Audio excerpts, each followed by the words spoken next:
గోకవరం అనే ఊరిలో రాము అనే 15 సంవత్సరాల బాలుడు తన ఉమ్మడి కుటుంబంతో కలిసి జీవనం సాగిస్తూ ఉండేవాడు. తన కుటుంబం చాలా పెద్దది. తన సొంత తోబుట్టువులతో పాటు పెదనాన్న, చిన్న అన్న పిల్లలతో ఒకే ఇంటిలో రాము ఉండసాగాడు. రాము అన్నదమ్ములలో కొంతమంది చాలా దురాశపరులు, అసూయపరులు, దుర్మార్గులు. అధర్మాచరణతో ఉండే వీరితో కలిసి జీవించడం ఎంతో మంచివాడైన రాముకు చాలా కష్టంగా ఉండేది. కానీ రాము తాతగారు చనిపోయే సమయంలో తన కుటుంబ సభ్యులందరి దగ్గర మీరందరూ ఎప్పుడూ విడిపోకూడదు. మంచైనా చెడైనా అందరూ కలిసే ఉండాలి అని మాట తీసుకున్నారు. అందువల్ల రాము తన కుటుంబ సభ్యుల ఆగడాలను భరించాల్సి వస్తోంది. ఒకసారి సంక్రాంతి పండుగ సమయం.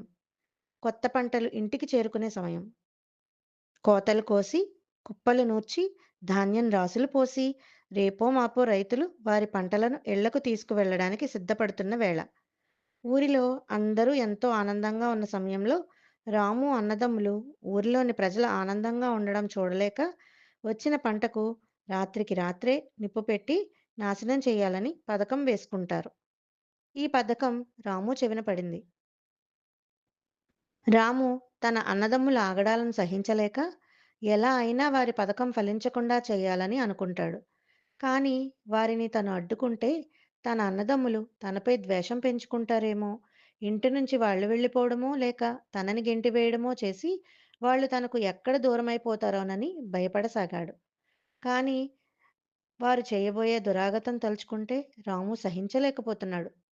ఏమీ చేయలేని నిస్సహాయ స్థితిలో తన ఇంటిలోని దేవుని మందిరంలోనికి వెళ్ళి ఆ శ్రీకృష్ణ పరమాత్మ ప్రతిమ ముందు నిస్సహాయంగా నిల్చొని స్వామి, నీవే దారి చూపించు అని కన్నీళ్లతో వేడుకోసాగాడు. అలా కొంతసేపు ధ్యానంలో గడిపిన రాముకి తన తాతగారు అన్నదమ్ములు ఎప్పుడూ విడిపోవద్దు అని చెప్పిన మాటతో పాటు చిన్నప్పుడు తాతగారు చెప్పిన భగవద్గీతలోని ఒక శ్లోకం అకస్మాత్తుగా రాముకు గుర్తుకు వచ్చింది. అది క్లైబ్యం మాస్మగమః పార్థ నైతత్త్వయ్యుపపద్యతే క్షుద్రం హృదయ దౌర్బల్యం త్యక్త్వోత్తిష్ట పరంతప. ఓ అర్జున, అధైర్యపడి పౌరుషహీనుడిగా మాట్లాడకు. నీకు ఇది మంచిది కాదు. నీచమైన హృదయ దౌర్బల్యాన్ని విడిచిపెట్టు. లేచి యుద్ధం చెయ్యి. బంధుమిత్రులు, గురువులు, స్నేహితులు, పెద్దవారు కురుక్షేత్ర రణరంగంలో తన ప్రత్యర్థులుగా ఉన్నవారిని చూసి విచలితుడై తన వారిపై యుద్ధం చెయ్యబోనని, వారిపై తన బాణాలు వేయలేనని వైరాగ్యంతో తన గాంధీవాన్ని జారవిడిచిన అర్జునుడిని చూసి ఆ అధర్మాన్ని నాశనం చేసి ధర్మాన్ని రక్షించడంలో తనవారు పరాయివారు అని ఆలోచించి అధైర్యపడి పౌరుషం లేకుండా మాట్లాడవద్దు. ఇది నీకు కానీ ఇతరులకు కానీ మంచిది కాదు. దుర్మార్గులైనా సరే తన వారిని శిక్షించలేననే హీనమైన మానసిక బలహీనతను వదిలిపెట్టు. లేచి నీ గాంధీవాన్ని తీసుకో, యుద్ధం చెయ్యి, ధర్మాన్ని కాపాడు అని శ్రీకృష్ణుడు చెప్పిన భగవద్గీతలోని శ్లోకాన్ని తలుచుకొని ఒక దృఢ నిశ్చయంతో రాము తన కళ్ళ నుండి కారుతున్న కన్నీళ్లను రెండు చేతులతో తుడుచుకొని ధైర్యంగా ఆ గ్రామ పెద్ద దగ్గరకు రహస్యంగా వెళ్ళి తన అన్నదమ్ములు చేయబోయే ఆకతాయి పని కోసం అంతా చెప్తాడు. అప్పుడు ఆ గ్రామ పెద్ద కొంతమంది యోధులతో వెళ్ళి సరిగ్గా పంటకు నిప్పు వెలిగించబోతున్న సమయంలో ఆ ఆకతాయిలను పట్టుకొని వారి దురాగతాన్ని ఆపి గట్టిగా మందలిస్తాడు.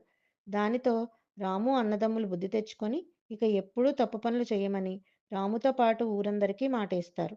ఎప్పుడూ ధర్మాన్ని కాపాడుకోవడానికి తన పర భేదాలు చూడకూడదు.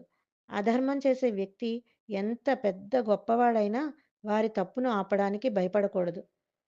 ధర్మాన్ని కాపాడడానికి మనం ప్రయత్నిస్తే ఆ పరమాత్మ కూడా మనకు సహకరిస్తారు. జై శ్రీకృష్ణ.